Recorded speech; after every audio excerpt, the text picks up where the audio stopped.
नमस्कार, मी अभिजित करंडे. माझा विशेषमध्ये आपल्या सगळ्यांचं स्वागत. बोले थोड़ा वक्त बहुत है, जिस्मो ज़बां की मौत से पहले, बोल के सच जिंदा है अब तक, बोल जो कुछ कहना है कह ले. फैज अहमद फैजच्या या ओळींची आठवण संसदेच्या अधिवेशनानं करून दिली आहे. कारण नोटाबंदीच्या निर्णयानंतर सुरू झालेलं संसदेचं अधिवेशन गाजलंय ते केवळ आणि केवळ गोंधळामुळे आणि आपल्याला बोलू न दिल्याच्या तक्रारींमुळे. लोकसभेत पहिल्याच दिवशी नोटाबंदीवर चर्चा करून मतदान घ्या अशी मागणी विरोधकांनी केली. त्यामुळे बहुमतात असूनही सत्ताधाऱ्यांना त्याची भीती का वाटली माहिती नाही. त्यामुळे पहिले काही दिवस त्या घोळात वाया गेले. मग पंतप्रधान मोदींनी चर्चेला बसावं म्हणून आग्रह झाला. त्यानंतर त्यांनी माफी मागावी म्हणून सभागृह तहकूब होत होतं. त्यावर पंतप्रधान मोदींनीही मग मला लोकसभेत बोलू दिलं जात नसल्याची तक्रार करत जनसभेत आक्रोश केला. मग काँग्रेसनं विरोधकांची मोट बांधली आणि राहुल गांधी संसदेत बोलणार अशी घोषणा केली. मग सत्ताधाऱ्यांनी त्याचा बदला घ्यायला सुरुवात केली आणि एक वर्तुळ पूर्ण झालं. आणि आज राहुल गांधींनीही मला संसदेत बोलू दिलं जात नाही असा आक्रोश केला. पण त्याच वेळी त्यांनी पंतप्रधानांवर वैयक्तिक भ्रष्टाचाराचा अतिशय गंभीर आरोप केलाय.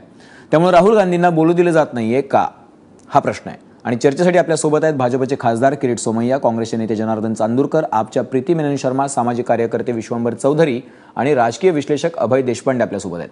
पण चर्चेला सुरुवात करण्यापूर्वी आपण ती दोन्ही वक्तव्य बघूयात, मोदींची आणि राहुल गांधींची. दोघंही म्हणतायत की मला बोलू दिले जात नाहीये. पार्लियामेंट चल नहीं रही है, चलने दी नहीं जा रही है. सरकार कहती हम चर्चा चाहते हैं, सरकार कहती है प्रधानमंत्री बोलने के लिए तैयार है, सरकार कहती है प्रधानमंत्री आकर के कहने को तैयार है. लेकिन उनको मालूम है उनका झूठ टिक नहीं पाता है और इसलिए वो चर्चा से भागते रहे हैं. और इसलिए लोकसभा में मुझे नहीं बोलने दिया जाता, मैंने जनसभा में बोलने का रास्ता चुन लिया है. एक महीने से पूरा ऑपोजिशन, सब पार्टी लोकसभा में चर्चा करनी चाहती है. सरकार और प्रधानमंत्री नहीं चाहते कि हम लोकसभा में, पार्लियामेंट में अपनी बात रखें. प्रधानमंत्री जी पर्सनली डरते हैं. प्रधानमंत्री घबराए हुए हैं क्योंकि मेरे पास इंफॉर्मेशन है जिससे उनका पूरा गुब्बारा फटेगा.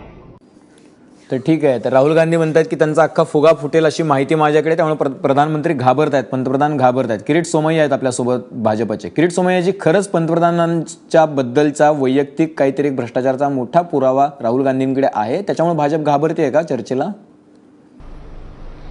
मला कळत नाही राहुल गांधी हे काय बोलतात त्यांना समजते का? राज्यसभेत चर्चा पूर्ण पहिला दिवस झाली. मनमोहन सिंगांचं भाषण नरेंद्र मोदींनी ऐकलं. आता राहुल गांधीकडे एवढी इन्फॉर्मेशन होती तर त्यांच्या कलिगना द्यायला हवी होती. लोकसभेत जितेंद्र रेड्डी जे विरोधी पक्षाचे आहेत, टीआरएस, त्यांनी चर्चा सुरू केली. लोकसभेत लॉटरीमध्ये जे बीजेडी, बिजू जनता दल यांचे मेहताब आणि टीआरएस यांच्या जितेंद्र रेड्डीचं नाव आलं म्हणून स्पीकरनी त्यांच्या नावाने चर्चा सुरू करायला सांगितली. चर्चा सुरू झाली. आता तेही विपक्ष आहेत आणि त्यांचं भाषण संपलं की ऑटोमॅटिकली काँग्रेसचा नंबर येणार. हा तर राहुल गांधी आणि त्यांची काँग्रेस जर एवढी मोठी महत्वाची माहिती आहे तर समजा त्या टीआरएस वाल्याचं भाषण झाल्यानंतर हे बोलले तर काय बिघडणार आहेत? म्हणून राज्यसभेत तर त्यांचा विरोधी पक्ष नेता बोलला, मनमोहन सिंग बोलले. आम्ही अजूनही त्यांना आवाहन करतो, उद्या परवा 2 दिवस लोकसभा आहे, राज्यसभेत चर्चा चालू आहे. मोदीही त्या चर्चेत सहभागी व्हायला तयार आहे. लोकसभेत जसं राज्यसभेत काँग्रेस विरोधी पक्षाची सुरुवात झाली, लोकसभेत टीआरएसनी सुरुवात केली, तेही त्यांच्याच सारखा विरोधी पक्ष आहेत. तर त्यांनी लोकसभा राज्यसभेत राहुल गांधींनी खुशाल त्यांनी त्यांचा पक्षाने सगळी माहिती, जी अडचण, चिंता, काळजी व्यक्त करावी. सरकार निश्चितपणे जे योग्य असेल त्याची दखल घेणार. ठीक आहे. चांदूरकरजी, किरीट सोमय्या काय म्हणाले तुम्ही ऐकलत की तुम्हाला चर्चा करायची नाहीये, तुमच्याकडे जर इतकी महत्वाची माहिती आहे तर टीआरएस नंतर तुमचा नंबर येणार होता, तुम्ही का नाही तोपर्यंत थांबलात? नाही, किरीट सोमय्या जे आहेत हे एका महत्वाच्या गोष्टीकडे दुर्लक्ष करतायत. लोकसभेमध्ये चर्चा होणं आणि त्याच्यावरती मतदान होणं आवश्यक आहे. त्याचं कारण भारतीय जनता पार्टीचे बरेच सारखे लोक मोदीच्या या डिसिजनच्या विरुद्ध आहेत, हे त्यांना त्याची भीती वाटते. आणि राहुल गांधींनी मला ते फुगा फोडायचा आहे म्हटल्यानंतर आपण चर्चा लावली, आपलं अभिनंदन. मोदींनी आक्रोश केला, आपण सांगितलं की मला लोकसभेमध्ये बोलू देत नाही. अरे, पंतप्रधानासारखा माणूस ज्याच्या पाठीमागे एवढी मोठी मेजॉरिटी आहे, त्याला कोण लोकसभेमध्ये बोलायला रोखणार आहे? आणि हा त्या पंतप्रधानाचा विकनेस आहे की जो पब्लिकमध्ये जाऊन सांगतो की मला लोकसभेमध्ये बोलू देत नाही. किरीट सोमय्या, तुम्ही कल्पना करा, तुम्ही म्हणा, मी तुम्हाला विचारतो, तुम्ही देशाचे पंतप्रधान असते, 8 नोव्हेंबरला सगळे हे जाहीर झाल्यानंतर आजपर्यंत काही सुधारणा झाली नाही. देशातील 125 कोटीपैकी 45 कोटी लोकांना या नोटबंदीच्यामुळं आज 2 वेळेला जेवायला येत नाही, ही परिस्थिती आहे. तुम्हाला तुमची जबाबदारी पंतप्रधान म्हणून नाही का की लोकसभेमध्ये येऊन लोकांना समजावून सांगणे की बाबा हा आता हे थोडंसं झालेलं आहे, याच्यामध्ये आम्ही सुधारणा करतो.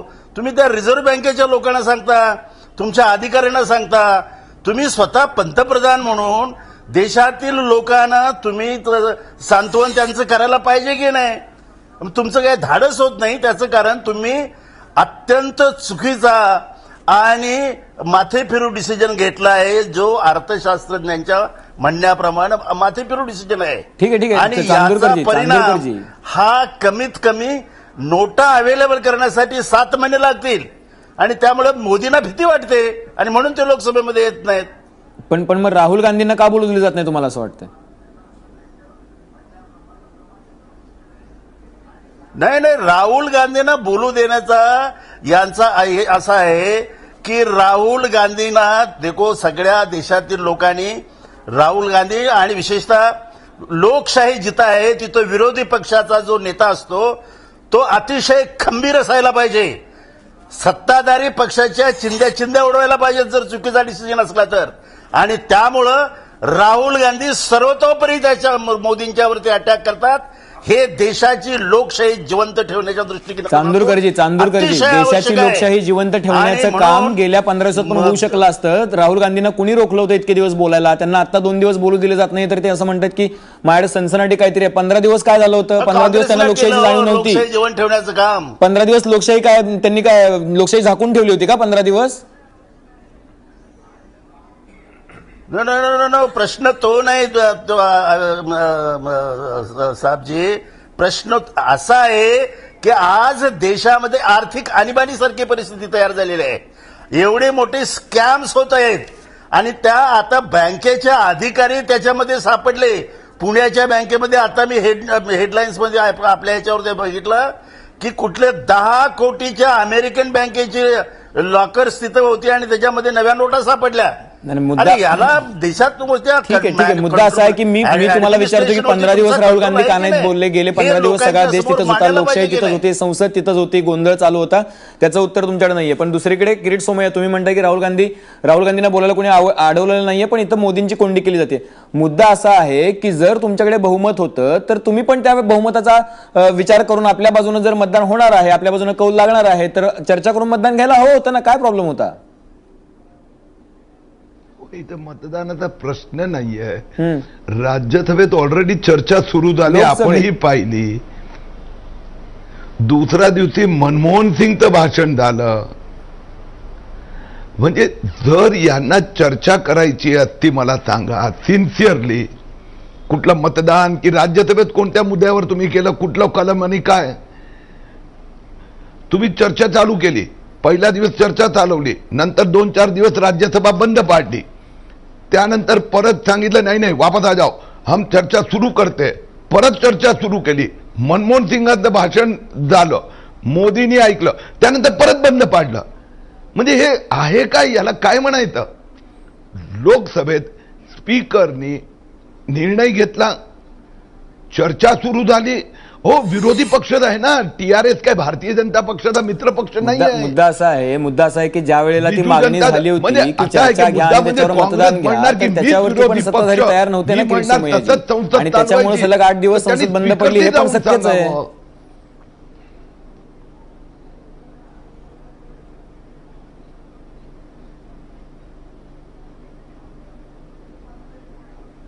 किरीट सोमय्याजी, मी तुम्हालाच प्रश्न विचारला. मी हे सांगू. हा, बोला बोला बोला बोला. हा. नाही प्रश्नाला ऐकायला. अच्छा, प्रश्न असा होता की मतदान घ्या, चर्चा करा आणि मग मतदान घ्या, या मागणीसाठी विरोधक अडून बसले होते. तुमच्याकडे संसदेत म्हणजे लोकसभेत तुमच्याकडे बहुमत होतं, तर चर्चा सुरू होऊ शकली असती, मोदी येऊन बसू शकले असते. 2G स्पेक्ट्रमचा ज्यावेळेला घोटाळा झाला त्यावेळेला पंतप्रधानांनी यावं म्हणून सुषमा स्वराज आणि विरोधी पक्षानं एवढा मोठा गहजब माजवला होता. शेवटी मनमोहन सिंग 2 दिवस बसले होते तिथे, त्यांनी चर्चा ऐकली, त्याला उत्तर दिलं. तर तशी स्ट्रॅटेजी तुम्ही अवलंबू शकत होतात ना. हो, चर्चा जर कुणाला करायची असेल तर केव्हाही स्वागत, सहर्ष स्वीकार आहे. चर्चा करायची आहे का मला सांगा, की चर्चा करायची असते तर राज्यसभेत त्यांनी पूर्ण करायला काय हरकत होती? सुरू झालेली चर्चा आहे ना. आपले गुलाम नबी आझाद काँग्रेसचे नेते बोलले, मनमोहन सिंग बोलले ना. म्हणजे याला काय म्हणायचं की माझं भाषण ऐकलं. आता लोकसभेत चर्चा सुरू झाली ना. आता त्यात माझा किंवा भाजपचा मोदीचा काय दोष? जर लॉटरीमध्ये दुसरे 2 मोठे विपक्ष यांची नावं आली, हे जे लोकसभेतली जी प्रथा आहे, नियम, हे सगळ्यांनी पाळायला जावं. त्यांनी जाऊन सांगायला हवं होतं टीआरएसला की आपने राहुल गांधी को चर्चा की सुरुवात करने दीजिए. करतात अशा पद्धतीने करतात, पण ते त्या 2 विरोधी पक्षात आम्ही कसं पडणार हो? ठीक आहे. आणि मुद्दा मला असा एक आहे की दुसरी मुद्दा गोष्ट असा की सांगा ना, काँग्रेस आणि तुमच्या की भांडणामध्ये जितेंद्र रेड्डी लोकसभेचा आणि TRS राज्यसभेचा काँग्रेसचं वेळ भाषण वाया झालं तर चाललाय. त्यात 1 वाईट मिनिट काय आहे? चालवायला 2.5 कोटी रुपये लागतात, हे सत्य आहे. आणि तो सगळा पैसा जनतेचा आहे याची जाणीव ना विरोधी पक्षाला ना सत्ताधाऱ्यांना आहे. प्रीती शर्मा मेनन.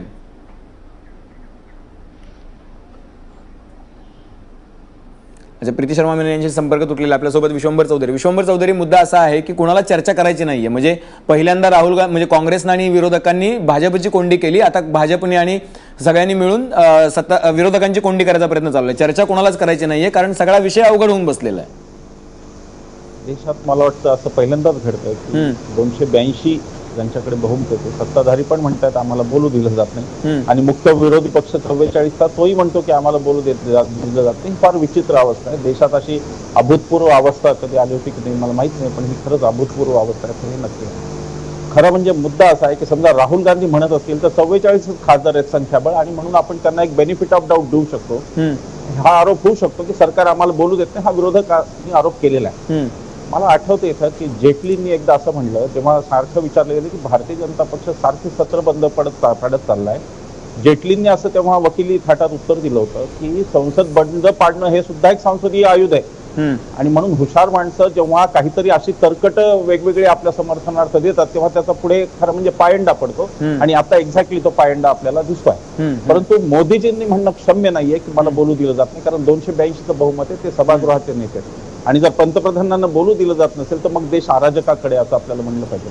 ते जे म्हणतात मला बोलू दिलं जात नाही ते फारच आश्चर्यकारक आहे. आणि खरं म्हणजे आता किरीटभाईंना माहिती आहे, चांदूरकर साहेबांना माहिती आहे, सगळ्यांनाच माहिती आहे आपल्याला की सभागृह चालवणं ही सत्ताधारी पक्षाची जिम्मेदारी आहे, विरोधी पक्षाची जिम्मेदारी नाही. सत्ताधारी पक्ष हा यजमान आहे, आणि म्हणून यजमानांनी म्हणणं की मलाच माझ्या घरी जेवायला मिळत नाही अशासारखा हा हास्यास्पद प्रकार आहे. आणि म्हणून खरं म्हणजे त्या वाक्याला कितपत मला माहित नाही की मोदी सिरियस आहे ते बोलतात की नाही, पण त्या वाक्याला काही अर्थ नाही. दुसरी गोष्ट अशी आहे की मला असं वाटतं की ह्या प्रश्नाकडे सगळं जे पाहिलं जात आहे, लोकशाहीकडे जे पाहणं झालं की मोदींनी संसदेच्या पायरीवर डोकं टेकलं वगैरे बरोबर आहे, पण त्यानंतर संसदेची त्यांची जी वर्तन होते ती संसदेला ती काही फार महत्व देत नाहीत, अशा पद्धतीची फार उपस्थिती लावत नाही. एकूण थोडासा मोदींचा जो लोकशाही समजून घेण्याचा प्रकार आहे तो खरं म्हणजे नेता म्हणून नसून तो एक प्रकारे कॉर्पोरेट प्रॉडक्ट अशा प्रकारचा तो आहे. आता मी आज इंदोरवरून आलो, विमानतळावर मला 2 ठिकाणी मोदीजींच्या जाहिराती मोठमोठ्या दिसल्या. आता इलेक्शन नाही, काही नाही, काही, पण तरी मोदी तिथे कॅशलेस साठी असे मोठा, अगदी आपण ज्या एरोब्रिज मधून जात होतो तिथे मोठं होर्डिंग लागलं होतं की कॅशलेस, आणि मोदीजींच्या छवी सगळीकडे आहे. देश असा छवी लावून चालणार नाहीये. मला दुर्दैव वाटतं, म्हणजे मला खूप वाईट वाटतं या गोष्टीचं, की माझ्या देशाचे पंतप्रधान एक प्रॉडक्ट होऊन राहिलेले स्वतः, आणि म्हणून त्या प्रॉडक्टला जेव्हा वाटतं की आता मला धोका आहे तेव्हा त्या जाहिराती जास्त होतात. कुठल्याही बाजारातला एखादा प्रॉडक्ट खपत नसेल तर खूप जाहिराती होतात. आता जे खूप जाहिराती करणं चाललंय त्याच्या मागे हा गमावलेला आत्मविश्वास आहे की पंतप्रधानांनी स्वतःला प्रॉडक्ट केलं, नेता ठेवलं नाही, हे आता त्यांच्या एकूण. ठीक आहे, म्हणजे पंतप्रधानांनी न बोलणं किंवा ज्यांच्यावरती जबाबदारी आहे सदन चालवण्याची त्यांनी न बोलणं ही गंभीर बाब आहेच, पण दुसरीकडे विरोधकांनी सातत्यानं सभागृह बंद पाडणं, संसद चालू न देणं, लोकसभा चालू न देणं, त्याच्या मागे पण काहीतरी षडयंत्र आहे ना. मग मला असं म्हणायचं आहे की विरोधकांनी सुद्धा चर्चेपासून पळून जाण्याचं काहीच कारण नाही. विरोधकांनी चर्चा सुरू करायला पाहिजे. मतदानाचा आग्रह सुद्धा सोडायला काही हरकत नव्हती. आता राहुल गांधी जे म्हणत आहेत, तर राहुल गांधीजवळ काय असलं पाहिजे, म्हणजे आपण समजा विचार केला की खरोखर राहुल गांधी आज बोलतायत. राहुल गांधींना समजा तुम्ही गृहीत धरा की आज सकाळी काही माहिती मिळालेली आहे किंवा काल संध्याकाळी काही माहिती मिळाली, हा बेनिफिट ऑफ डाऊट त्यांना द्यावा लागेल. आणि ती माहिती अशी आहे की जी खात्रीशीर नसल्यामुळं ती ओपन, खरं म्हणजे खुल्या रीतीने मांडता येत नाही, म्हणून सभागृहाचं संरक्षण घेऊन त्यांना ती मांडायची. हा संसद सदस्याचा हक्क आहे. संसदेमध्ये बोललं जाणारं त्याच्यावर कुठेही कारवाई होत नाही, आणि त्यामुळे तो हक्क त्यांना बजावायचा असेल, त्यांना काही सूचित करायचं असेल, किंवा आपण म्हणू की अर्धे काहीतरी कच्चे पेपर त्यांच्याकडे असतील, ते त्यांना त्याचं सुतोवाच करायचं असेल तर संसद हे त्यांच्यासाठी असते. म्हणून याच्यात मला राहुल गांधींचं आज जे काही म्हणणं आहे, तर मला असं वाटतं की मोदींनी आव्हान स्वीकारलं पाहिजे, सत्ताधारी पक्षांनी आव्हान स्वीकारलं पाहिजे. जर समजा राहुल गांधींच्या जवळ कागदच नसतील तर राहुल गांधी हास्यास्पद होतील उद्या. सोशल मीडिया आहे ते त्यांची सगळ्याची टिंगल टवाळी करायला, त्यामुळे तसं असेल तर ते होईल. परंतु जर खरं राहुल गांधीकडे काही असेल तर मला वाटतं की देशात जी आत्ताची देशात आर्थिक अराजक सदृश परिस्थिती देशामध्ये, आता काही कळत नाही देशवासियांना की नेमकं काय चाललंय. रोज एक नवीन फतवा येतो. फतवा हा शब्द आवडणार नाही म्हणून मी आदेश म्हणतो. रोज एक नवा आदेश येतो रिझर्व्ह बँकेचा, लोकांना कळत नाहीये. आज एक बातमी मी वाचली की आता 2000ची नोटा. मुद्दा असा आहे की चर्चा तर कोणालाच नको आहे, म्हणजे ना सत्ताधाऱ्यांना चर्चा हवी ना विरोधकांना चर्चा हवी आहे. आता 2च दिवस संसदेचे राहिलेत. प्रीती शर्मा मेनन, मी तुमच्याकडे येतोय. मगाशी आलो, तुमचा संपर्क तुटलेला होता. मुद्दा असा आहे की काँग्रेस आणि भाजप एकाच नाण्याच्या 2 बाजू आहेत की काय असं वाटायला लागलं, किंवा कारण पहिले काही दिवस भाजपने काँग्रेसने वाया घालवले आणि शेवटचे काही दिवस जे आहेत ते काँग्रेस वाया घालवते. आणि आता या सगळ्या कोंडीमुळे झालंय असं की मिनिटाला जो 2.5 कोटी रुपये खर्च येतो तो सर्वसामान्यांच्या खिशातून जाणारा पैसा आहे, त्याची कुणाला एक चाड राहिलेली नाहीये, कदर राहिलेली नाहीये.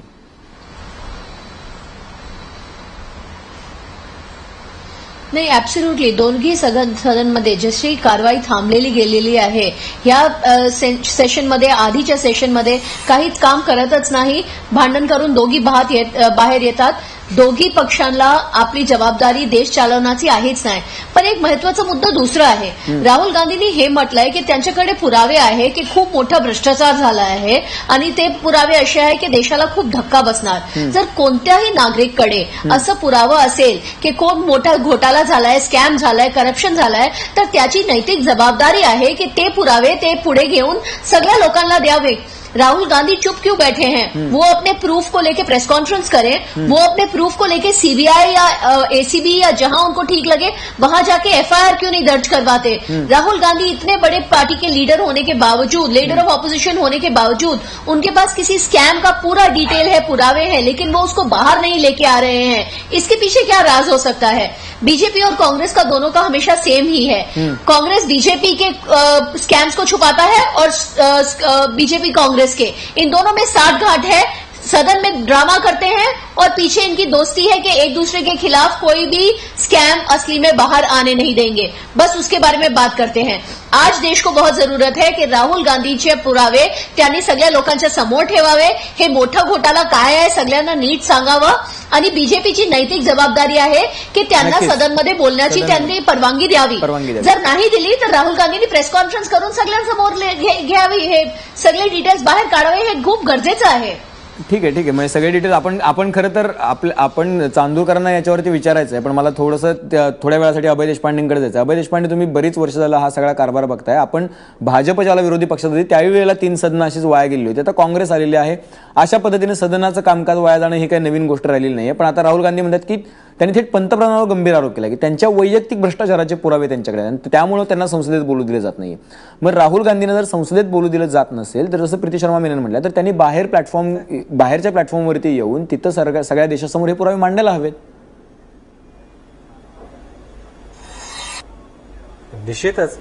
फक्त प्रश्न असा आहे की दोन्ही पक्षांचा लोकसभेपेक्षा मला वाटतं की जनसभेवर जास्ती विश्वास आहे सध्या. दोन्ही पक्षांना लोकसभेत काम करायचंय की नाही याच्याबद्दल शंका निर्माण व्हावी असं आता मला वाटतं आताची स्थिती आहे. सुरुवातीच्या काळात सुरुवातीचे 2-3 दिवस म्हणजे विरोधी पक्षाचं आयुध असतं स्थगन प्रस्ताव.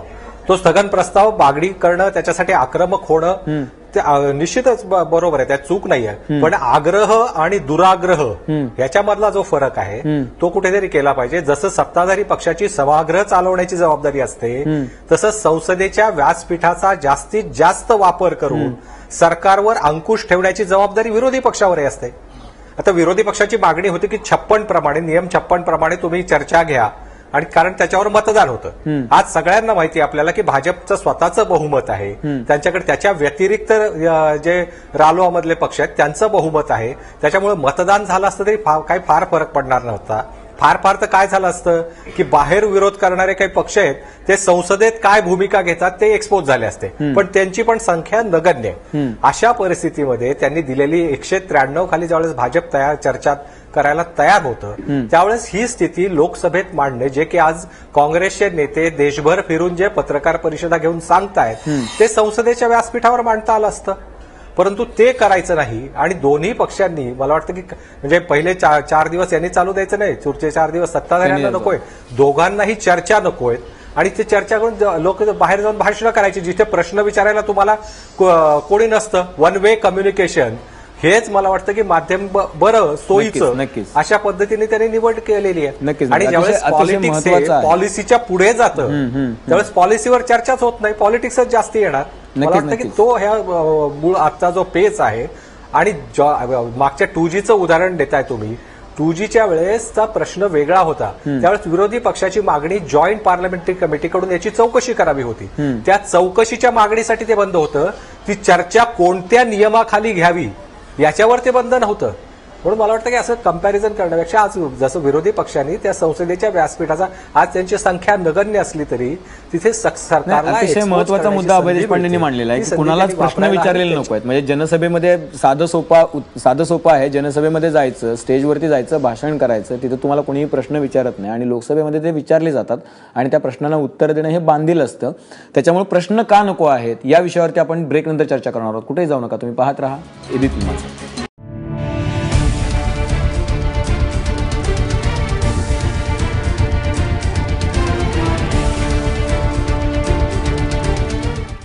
राहुल गांधींना संसदेत का बोलू दिले जात नाही? आपल्यासोबत चांदूरकरजी, राहुल गांधींना संसदेत बोलू दिलं जात नसेल तर देशहिताची जी माहिती आहे, जसं प्रीती शर्मा मेनन म्हणतायत तसं ती माहिती देशाच्या समोर आणू द्या ना.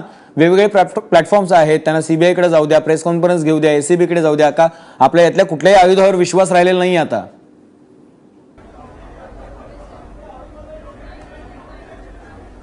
नाही काय अभिजित जे ते म्हणणं बरोबर आहे, परंतु सुरुवातीस देशाच्या लोकसभेमध्ये अपोजिशनचं हे काम आहे की रुलिंग पार्टीवरती तुफान अटॅक करणं आणि ते माध्यम आहे. आता त्या ठिकाणी जाणून बुजून अपोजिशनने अटॅक करू नये म्हणून हे मोदी सरकार जे आहे ते कारण पुढे करतं.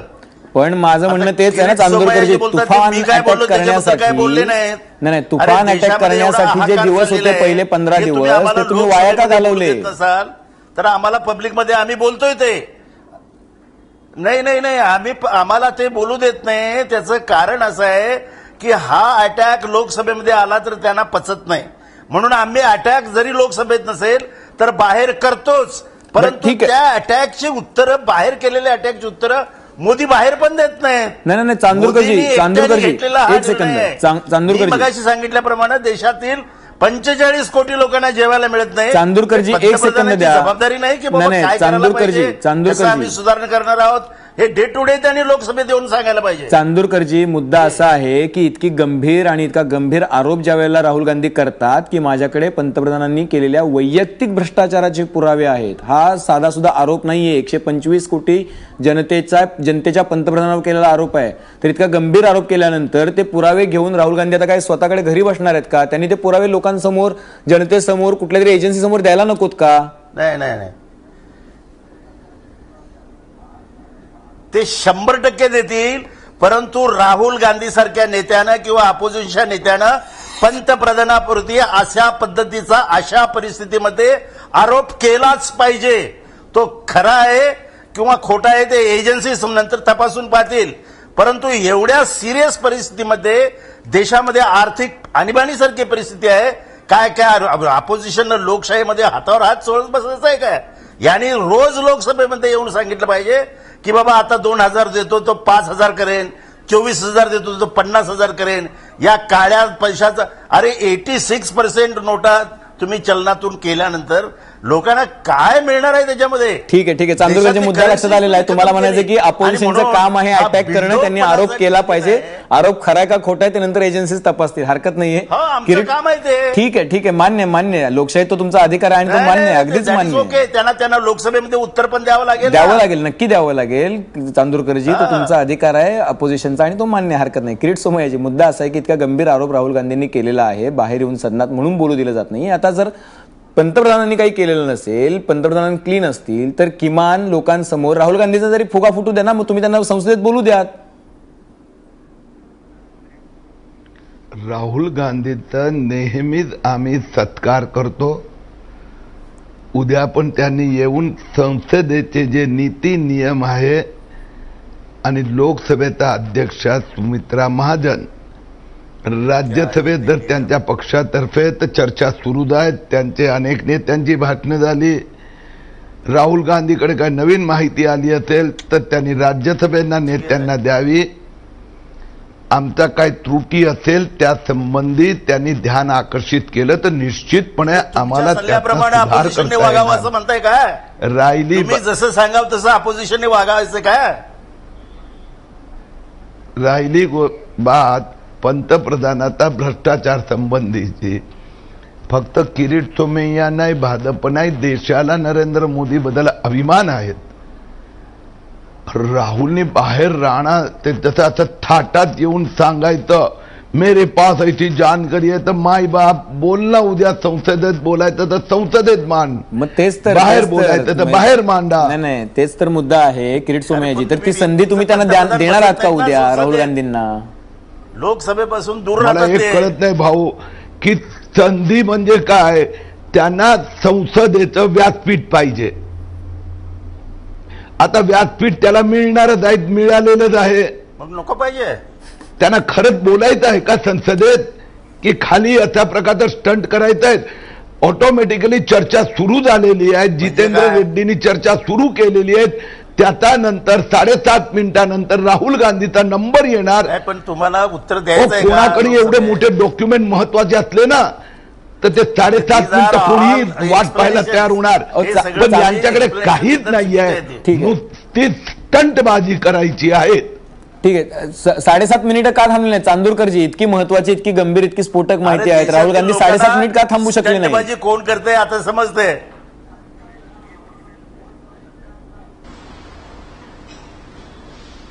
हॅलो चांदूरकरजी, 7.5 मिनिटांनी राहुल गांधींचा नंबर येणार होता. 7.5 मिनिटं त्यांनी का नाही वाट बघितली ती स्फोटक माहिती मांडण्यासाठी? 7.5 मिनिटांचं आता असं आहे, किरीट सोमय्या सांगतात त्याप्रमाणे राहुल गांधी ऐकणार काय?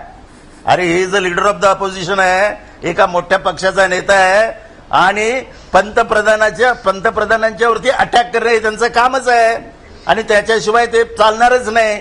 पंतप्रधानांनी रोज लोकसभेमध्ये येऊन देशातील लोकांना सांगायला पाहिजे की बाबा परिस्थिती निवळेल. ते येतच नाहीत लोकसभेमध्ये. अरे नुसतं ते भाषण करायचं. आणि दुसरा महत्वाचा आरोप असा आहे की decision is taken by Modi and Modi only. दुसऱ्या लोकांच्या पुढे ते सांगण्यात काय अर्थ नाही. ठीक आहे, ठीक आहे. किरीट सोमय्या म्हणतील मी उत्तर देतो. ठीक आहे. किरीट सोमय्याचे तुम्ही उत्तर देऊन काय फायदा नाही. ठीक आहे, ठीक आहे, reply from the prime minister. ठीक आहे चांदूरकरजी, मुद्दा लक्षात आलेला आहे. पण तुम्ही एक मुद्दा जाता म्हटलं किरीट सोमय्याजी, मुद्दा असा आहे की पंतप्रधान लोकसभेत का येत नाहीत आणि लोकसभेत येऊन ते बसत का नाहीत? ते पॉप कॉन्सर्टमध्ये बोलतात असा आरोप होतो ते, आणि ते बाहेर जाऊन म्हणतात की मला बोलू दिलं जात नाही. खरंच अशी अवस्था आहे का पंतप्रधानांची आपल्या देशाच्या की त्यांना खरंच लोकसभेत बोलू दिलं जात नाही? अतिशय गंभीर मुद्दा आहे हा. आता आपण पाहतात पंतप्रधानांनी लोकसभा राज्यसभा दोन्हीकडे पंतप्रधानातर्फे आश्वासन दिलं गेलं की मी स्वतः चर्चेत सहभागी होणार.